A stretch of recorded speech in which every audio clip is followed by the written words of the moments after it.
سے بہت متاثر ہوئے۔ یہاں یہاں انہیں معلوم ہوا کہ انگلینڈ کے باشندے بھی پہلے طرح طرح کے معاشرتی برائیوں میں مبتلا تھے، تاہم رچرڈ اسٹیل اور ایڈیسن نام کے دو صاحب نظر حضرات نے دو رسالے ٹیٹلر اور ایکسپیکٹیئر جاری کیا اور اپنے معاشرے کی اصلاح میں کامیابی حاصل کی۔ چنانچہ سر سید نے طے کیا کہ وہ بھی اسی طرح اپنے ملک میں اصلاحی معاشرہ کی خدمت انجام دیں گے۔ ہندوستان واپس آ کر انہوں نے رسالہ تہذیب الاخلاق جاری کیا اور اس میں معاشرتی و اصلاحی موضوعات پر مضامین لکھے جانے لگے۔ سر سید کی ان تعلیمی اور اصلاحی خدمات سے اردو زبان و ادب کو بھی فیض پہنچا۔ سر سید عہد سے بھی پہلے علمی موضوعات پر اظہار خیال کے لیے یا تو فارسی زبان استعمال کی جاتی تھی یا اردو کی دقیق اور پیچیدہ نثر۔ سر سید نے اردو میں سادہ اور بے تکلف علمی نثر کو رواج دیا۔ تہذیب الاخلاق میں جن علمی، اخلاقی، معاشرتی اور مذہبی موضوعات پر مضامین لکھے گئے وہ اردو میں نئے تھے۔ ان مسائل و مباحث کے لیے ایک نئے طرز اور نئے اسلوب کی بھی ضرورت تھی۔ سر سید نے اس نئے انداز تحریر کو خود ایجاد کیا۔ سادگی اور بے تکلفی اس طرز تحریر کی خوبی ہے۔ سر سید کی بدولت اردو نثر علمی اور سائنسی موضوعات پر اظہار خیال کے قابل بن گئی۔ سر سید کو اپنی تعلیمی اور اصلاحی تحریک کے ضمن میں ایسے باکمال رفیق اور ساتھی ملے جنہوں نے اردو نثر کی روایت کو آگے بڑھایا اور اسے استحکام بخشا۔ ان میں مولانا الطاف حسین حالی، شبلی نعمانی، ڈپٹی نذیر احمد، محمد حسین آزاد، مولوی چراغ علی، نواب محسن الملک، نواب وقار الملک اور مولوی ذکاء اللہ کے نام شامل ہیں۔ ان اہل قلم نے اردو زبان و ادب کی توسیع میں نمایاں کردار ادا کیا۔ مغربی ادب کی بعض نئی اصناف سے بھی متعارف کرایا۔ ہمارے قدیم ادب میں یا تو ان کا سرے سے وجود ہی نہ تھا یا اگر تھا تو ان کی شکل مختلف تھی۔ ان میں بعض نئے رجحانات خاص طور پر قابل ذکر ہیں۔ مثلاً نیچرل شاعری کی تحریک جسے آزاد اور حالی نے فروغ دیا۔ نیچرل شاعری سے مراد یہ ہے کہ جو کچھ لکھا جائے وہ فطری جذبے کے تحت فطری انداز سے لکھا جائے۔ قدیم طرز کی شاعری میں انحراف بھی اسی تحریک کا ایک جز ہے۔ اردو میں جدید تنقید کا آغاز بھی سر سید اور رفقائے سر سید سے ہوتا ہے۔ ان کے رفیقوں میں حالی اور شبلی نے اردو تنقید کو بلند مقام پر پہنچایا۔ انہوں نے سوانح نگاری کے فن کو بھی فروغ دیا۔ تاریخ نگاری کا علمی انداز بھی اسی دور میں شروع ہوا۔ اس ضمن میں شبلی، عبدالحلیم شرر اور ذکاء اللہ کے نام قابل ذکر ہیں۔ ڈپٹی نذیر احمد نے اردو میں نئے طرز کے قصے لکھ کر ناول کو مقبول بنایا۔ اس عہد میں مقالہ نگاری کا رواج بھی عام ہوا۔ محسن الملوک، وقار الملوک، چراغ علی، شبلی اور حالی کے مقالے اردو ادب میں بلند مقام رکھتے ہیں۔ سر سید تحریک کی خدمات تاریخی، سماجی اور ادبی ارتقاء کی راہ میں سنگ میل کی حیثیت رکھتی ہے۔ اس تحریک نے بیداری کے اس دور کا آغاز کیا جس کی بدولت ادب کا رشتہ زندگی سے مستحکم ہو گیا، نیز صحت مند اور توانا اسالیب وجود میں آئے۔ ادب سماج اور تہذیب کی اصلاح و ترقی کا ذریعہ بن گیا۔ انجمن ترقی اردو 1903 میں قائم ہوا۔ اردو کی علمی و ادبی حیثیت کو جن اداروں نے فروغ بخشا ان میں انجمن ترقی اردو خصوصی اہمیت رکھتی ہے۔ یہ انجمن شروع میں محمڈن ایجوکیشنل کانفرنس کی ایک ضمنی شاخ تھی جس نے ایک مستقل ادارے کی حیثیت اختیار کر لی۔ اس کے لیے صدر پروفیسر اور نائب صدر ڈپٹی نذیر احمد، مولوی ذکاء اللہ اور مولانا حالی نے شبلی نعمانی اس انجمن کے پہلے سیکریٹری منتخب ہوئے۔ انجمن کے مقاصد درج ذیل ہیں: اصلاح زبان، یعنی غیر مانوس اجنبی الفاظ و محاورات کو رفع کرنا اور ان سے بچنا اور صحیح اور فصیح زبان کو رواج دینا۔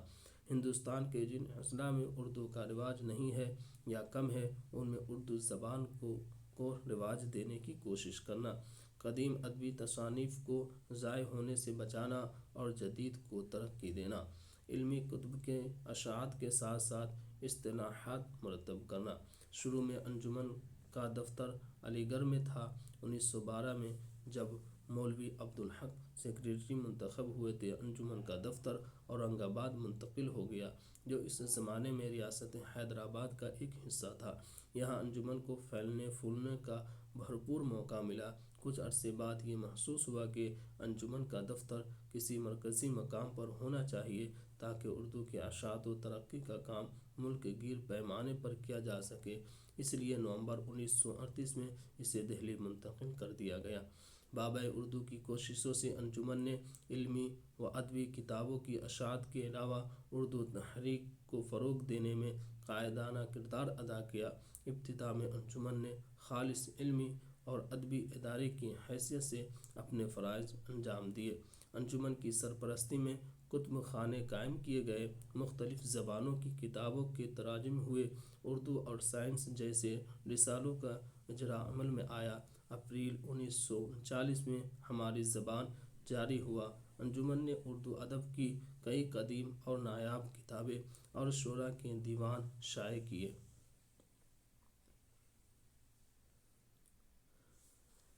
انجمن ترقی اردو نے علمی و ادبی خدمات کے ساتھ سماجی اور سیاسی سطح پر اردو کے ساتھ ہونے والی ناانصافیوں کے خلاف عملی جدوجہد میں بھی حصہ لیا۔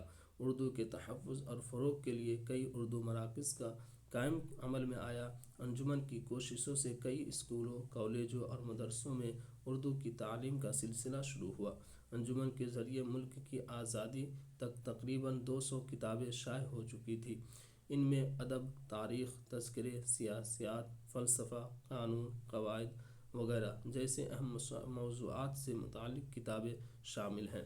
آزادی کے بعد بھی انجمن ترقی اردو کا علمی و ادبی سفر جاری ہے، جس کا مرکزی دفتر دہلی میں ہے۔ دارالمصنفین اعظم گڑھ۔ دارالمصنفین اعظم گڑھ 1915 میں۔ دارالمصنفین ملک کا مشہور تحقیقی و تصنیفی ادارہ ہے۔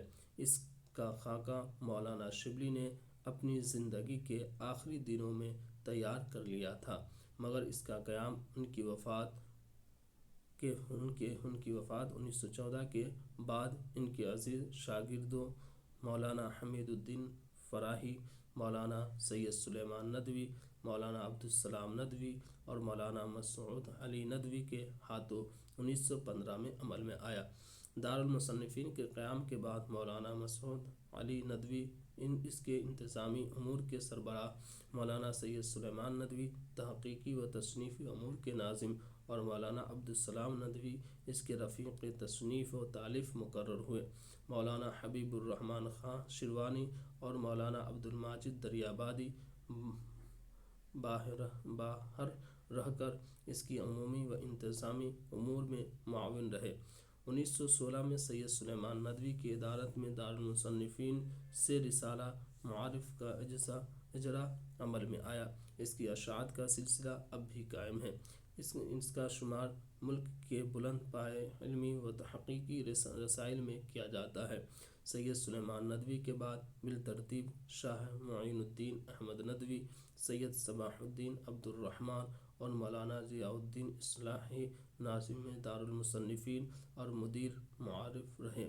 سید نجیب اشرف ندوی بھی ایک عرصے تک اس ادارے سے وابستہ رہے۔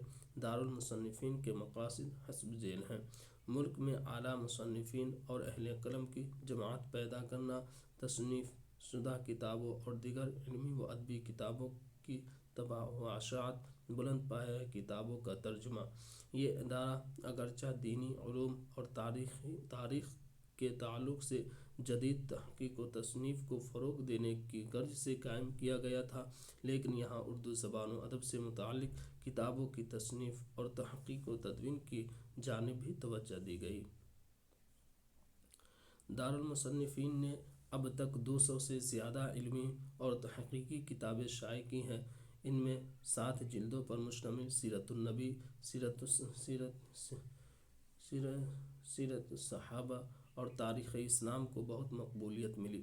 الفاروق، شعر العجم، خطبات مدارس، سیرت عائشہ، خیام، عرب و ہند کے تعلقات، اسماء صحابہ، موازنہ انیس و دبیر اور اقبال کامل جیسی کتابیں بھی قابل ذکر ہیں۔ دارالمصنفین سے وابستہ اہل قلم میں سب سے نمایاں شخصیت مولانا سید سلیمان ندوی کی ہے۔ ادب لطیف۔ ادب لطیف سر سید اور حالی کی اصلاحی تحریک کے بعد اردو ادب میں ایک نئے رجحان کو مقبولیت حاصل ہوئی۔ نثر میں ایک نئے اسلوب کی بنیاد پڑی جسے ادب لطیف کہا جاتا ہے۔ ادب لطیف کے نمائندوں نے ایک ایسے اسلوب نثر کو رواج دینے کی کوشش کی جس کی پہچان شعریت اور جذباتیت سے وابستہ تھی۔ یہ کوشش کسی منظم تحریک کا نتیجہ نہیں تھی، بلکہ اس نے مختلف ادیبوں کے نثری اسلوب میں ایک حاوی رجحان کی صورت اختیار کر لی تھی۔ اس لیے اس اسلوب کو کبھی رومانی اسلوب کا نام دیا گیا، کبھی ادب لطیف کے نام سے یاد کیا گیا۔ اب اس ادب لطیف ہی کی ذیل میں رکھ کر دیکھا جاتا ہے، ان ادیبوں پر محمد حسین آزاد کی شگفتہ نثر کا گہرا اثر تھا۔ آزادی کی نثر کو بھی رومانی نثر کہا جاتا ہے۔ یہ ادیب جمالیاتی قدروں کے پاسدار اور حسن کے پرستار تھے۔ ادب لطیف کے لکھنے والوں نے عام طور پر حسن فطرت اور حسن و عشق کے معاملات کو اپنا موضوع بنایا۔ یہ ادیب رابندر ناتھ ٹیگور کی نثر سے بھی متاثر ہوئے۔ عبدالحلیم شرر، میر ناصر دہلوی، خلیق دہلوی، سجاد حیدر یلدرم، نیاز فتح پوری، سلطان حیدر جوش، لام احمد وغیرہ کی نثر کو ادب لطیف کی نمائندہ نثر سے منسوب کیا جاتا ہے۔ دارالمصنفین۔ دارالترجمہ عثمانیہ حیدرآباد 1917 میں قائم ہوا۔ دارالترجمہ عثمانیہ حیدرآباد کا شمار 20ویں صدی کے اہم تصنیفی اداروں میں ہوتا ہے۔ اس کے قیام کا بنیادی مقصد سائنس اور دوسرے علوم و فنون کی نصابی کتابوں کو اردو میں ترجمہ کرنا تھا۔ نظام حیدرآباد میر عثمان علی خاں کے تخت نشینی کے بعد حیدرآباد ایجوکیشنل کانفرنس کی بنیاد رکھی گئی۔ سر اکبر حیدری کو اس کا سیکریٹری مقرر کیا گیا۔ اس کانفرنس کی علمی و ادبی کوششوں سے ایک نیا شعور پیدا ہوا۔ نظام نے علم و ادب کی ترقی میں خاص دلچسپی لی۔ اس وقت حیدرآباد کی سرکاری زبان اردو تھی، اس لیے ایک ایسی یونیورسٹی کے قیام کی ضرورت محسوس کی گئی جہاں اردو میں اعلیٰ تعلیم دی جا سکے۔ سب سے بڑا مسئلہ اردو میں نصابی کتابوں کی دستیابی کا تھا۔ اسی مقصد کے تحت عثمانیہ یونیورسٹی کے قیام سے پہلے 1917 میں تالیف و ترجمہ کا شعبہ قائم کیا گیا جسے دارالترجمہ کہتے ہیں۔ دارالترجمہ میں اصطلاحات اور ترجمے کے کام کو بخوبی انجام دینے اور نصابی کتب کی تیاری کے لیے کئی کمیٹیاں بنائی گئیں جن کی تفصیل درج ذیل ہے۔ مجالس وضع اصطلاحات۔ اس کمیٹی کا کام انگریزی اصطلاحات کا اردو میں ترجمہ کرنا اور اردو میں نئی اصطلاحات وضع کرنا۔ مجلس اہل علم و فن۔ یہ مجلس مختلف علوم کے ماہرین پر مشتمل تھی جن سے وضع اصطلاحات کے سلسلے میں مشورہ لیا جاتا تھا۔ مجلس انتخاب نصابات۔ یہ مجلس درس و تدریس کے لیے مختلف علوم و فنون کی کتابوں کا انتخاب کرتی تھی۔ مجلس نظر ثانی۔ ترجمہ شدہ کتابوں اور وضع کردہ اصطلاحات پر کمیٹی نظر ثانی کرتی